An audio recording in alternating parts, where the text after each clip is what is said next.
Bonjour, aujourd'hui on va vous présenter le Verneuilleux, le fameux gâteau qui représente la maladie de Verneuil, qui a été élaboré dans les Hauts-de-France. Pour ça, deux bénévoles ont joué le jeu pour vous montrer la réalisation de la recette étape par étape. Je vous les présente, c'est Zouzou Fétou et Marion Di Prima. À vous les filles. Bonjour, aujourd'hui on va confectionner le gâteau qui s'appelle le Verneuilleux et on commence d'abord par faire une génoise. On préchauffe un four à 180 degrés. Quel ingrédient il faut pour la génoise? Donc là il nous faudra pour 6 personnes 125 g de farine, 125 g de sucre, un demi-sachet de levure chimique et 4 œufs. Les œufs nous allons les clarifier, c'est-à-dire nous allons séparer les jaunes des blancs. Les blancs on va les battre à part. À mi-chemin, on ajoute la moitié du sucre, on continue de battre et après on finit par ajouter la deuxième partie du sucre. On bat encore un petit instant, on ajoute les jaunes d'œufs. Une fois que les jaunes d'œufs ont été incorporés, on réduit la vitesse et on ajoute la farine et la levure. Une fois la génoise terminée, c'est-à-dire une fois qu'on a fini de battre la génoise, nous l'étalons sur une feuille de papier sulfurisé, sur une plaque à la hauteur de presque 1 cm. On met au four à 12 minutes. Une fois la génoise sortie du four, voilà, donc il y a à peu près 1 cm, voire 1,5 cm d'épaisseur, mais ça ce n'est pas grave. Et pour cela, on va prendre des cercles en métal.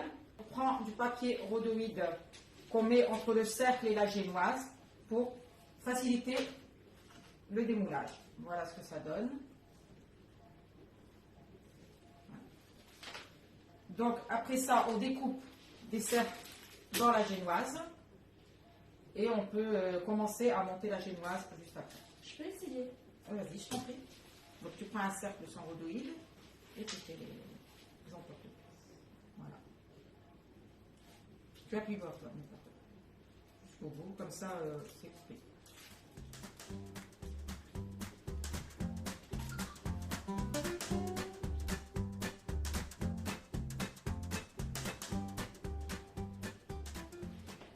Donc là voilà, on va récupérer des cercles de génoise. Je te laisse couper, Marie.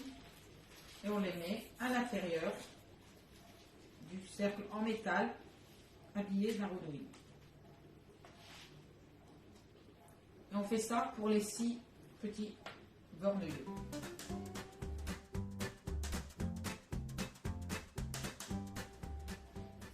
Donc maintenant, nous allons faire le petit craquelin qui sera posé sur la génoise, entre la génoise et la mousse, qui donnera un léger croustillant au gâteau. Donc Marion, je te laisse faire fondre le praliné au bain-marie. D'accord.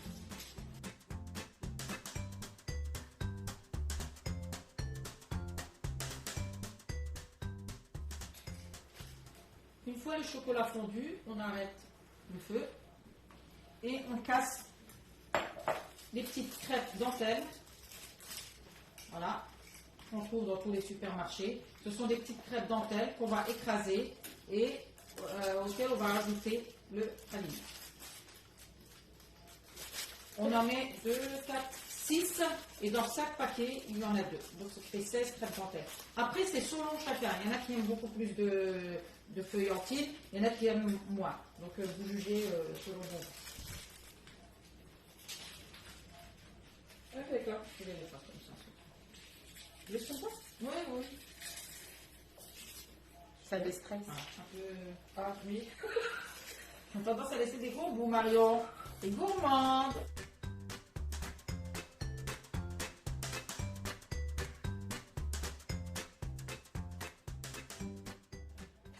Donc là, nous versons le chocolat sur les petites crêpes dentelles qu'on a émiettées. Le chocolat encore chaud, hein, parce que s'il refroidit, il va figer.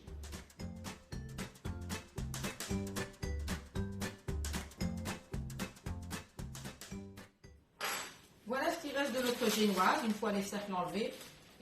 Voilà nos cercles avec la génoise et notre petit croquant qu'on va mettre sur la génoise. Je vais te montrer, Marion, et tu fais le reste.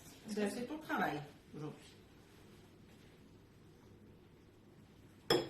Avec le dos d'une cuillère, on étale une fine couche de croquant pour pas qu'elle soit trop épaisse, sinon on a du mal à couper le gâteau.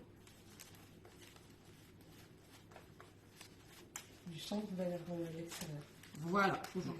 Comme ça, tu arrives toujours au bout et tu t'appuies.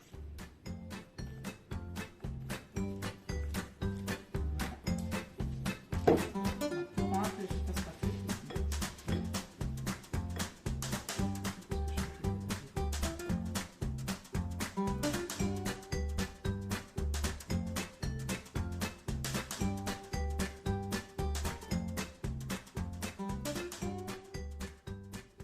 Donc maintenant, nous allons procéder à faire chauffer la gelée de framboise. On peut utiliser de la gelée de groseille, tout ce qui est fruits rouges. Voilà. On y ajoutera de la gélatine. La gélatine se présente comme ça. Moi, je la coupe en deux pour qu'elle rentre bien dans mon récipient. Je mets de l'eau froide et je laisse tremper pendant à peu près 5-10 minutes jusqu'à ce qu'elle est bien gonflée. Pendant ce temps-là, on fait chauffer la gelée de framboise à feu doux. Vous pouvez ajouter du sucre si vous aimez très sucré. Moi, je n'en ajoute pas. Ça donne le petit goût acidulé qui rend bien avec le croquant chocolat. Donc Marion, je te laisse incorporer la gélatine dans la gelée. La gelée est chaude. La gélatine a ramolli. Donc tu prends toutes les feuilles, tu les essores bien. Tu prends la totalité. Tout d'un coup. Tout d'un coup, oui. Comme ça tu essoreras mieux. Tu passes ton doigt dedans pour voir s'il y a quelque chose qui... Voilà, tu les sors bien et tu l'incorpores et tu fouettes bien. Voilà. C'est bon? Oui, c'est très bien.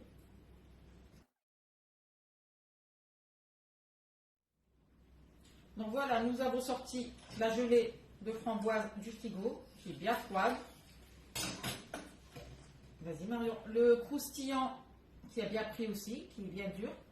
Nous allons faire la crème chantilly avec de la crème liquide à laquelle on va incorporer la gelée de framboise qu'on coulera sur les petits croquants. Donc là, nous avons monté notre crème liquide en crème chantilly souple. Elle ne doit pas être très dure. Ok. Voilà. Il faut combien de quantité de crème liquide pour faire la chantilly? 200 ml de crème liquide. Ouais. Donc là, on va faire l'incorporation de la gelée de framboise. On va faire d'abord un pré-mélange, qui veut dire que nous prenons une petite quantité de crème chantilly qu'on incorpore dans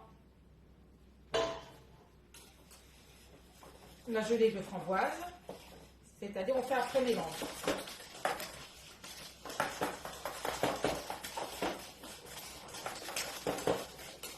Voilà ce que ça donne. Ce mélange va être incorporé maintenant au reste de la crème liquide qu'on a battue en chantilly. Donc là, nous allons faire le montage du verneuilleux, c'est-à-dire nous allons prendre la mousse qu'on vient de battre, qu'on vient de faire, et on met directement sur le craquelin.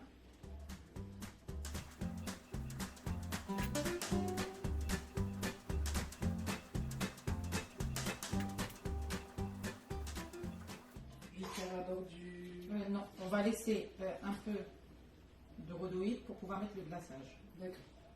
On aura un petit glaçage à faire dessus.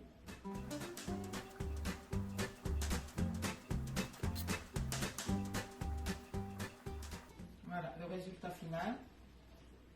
On aplatit parce que on va mettre le glaçage pour que ça soit bien plat. Voilà. Donc là, nous allons procéder au glaçage. Nous allons faire chauffer d'abord la gelée de framboise dans laquelle on va ajouter de la gélatine. Toujours les mêmes feuilles. Combien de feuilles de gélatine et combien de gelée de framboise? Donc on a 180 g de gelée de framboise et 3 feuilles et demie, 3 feuilles de gélatine, c'est-à-dire une feuille fait 2,5 g. On a un total de 7,5 g.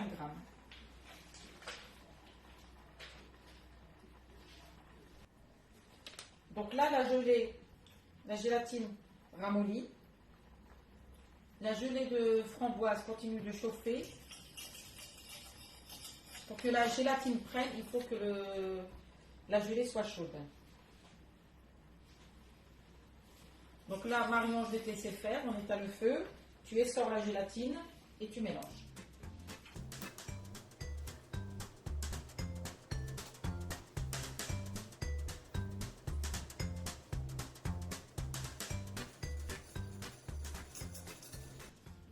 Donc maintenant, nous allons finir le montage pour chaque entremets.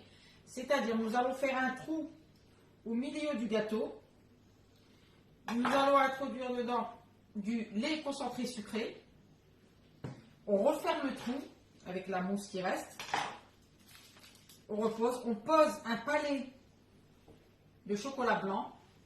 Et dessus, on viendra couler le glaçage. Voilà. Donc je vais te montrer, Marion, et tu verras. Nous allons commencer tout de suite.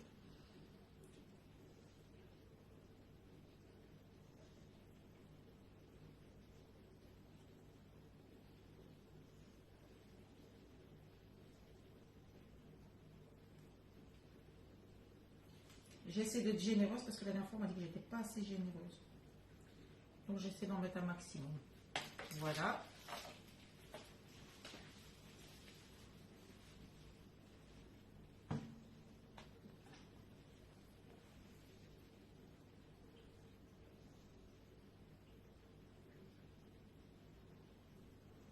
À ras-bord du gâteau. Par rapport du gâteau. En mettant l'excédent de crème dessus. S'il y en a trop, vous enlevez, vous ne mettez pas tout.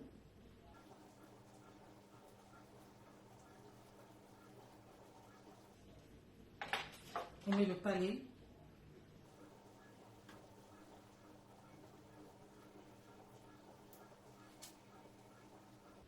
S'il y a un peu de crème en trop, on l'enlève.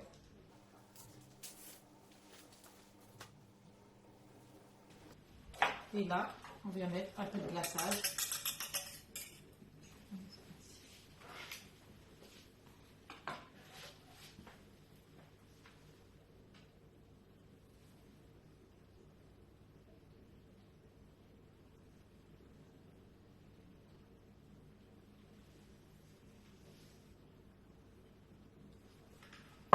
On bouge notre entremets pour faire couler le glaçage.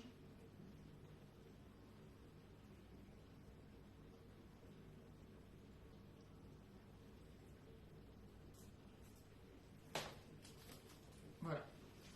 Le premier est fait.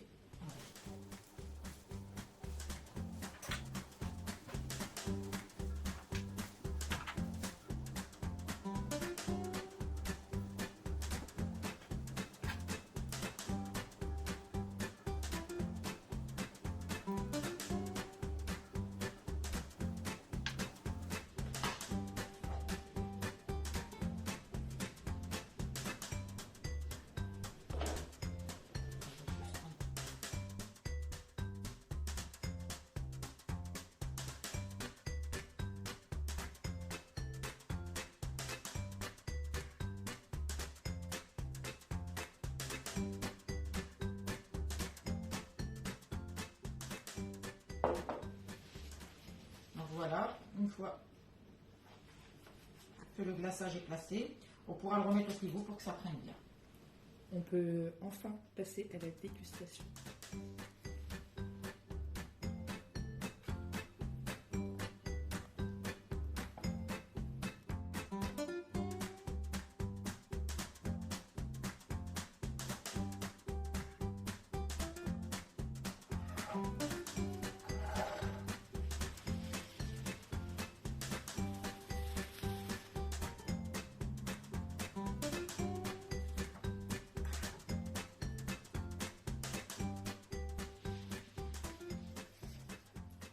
Alors, Marion, les premières impressions du Verneuil?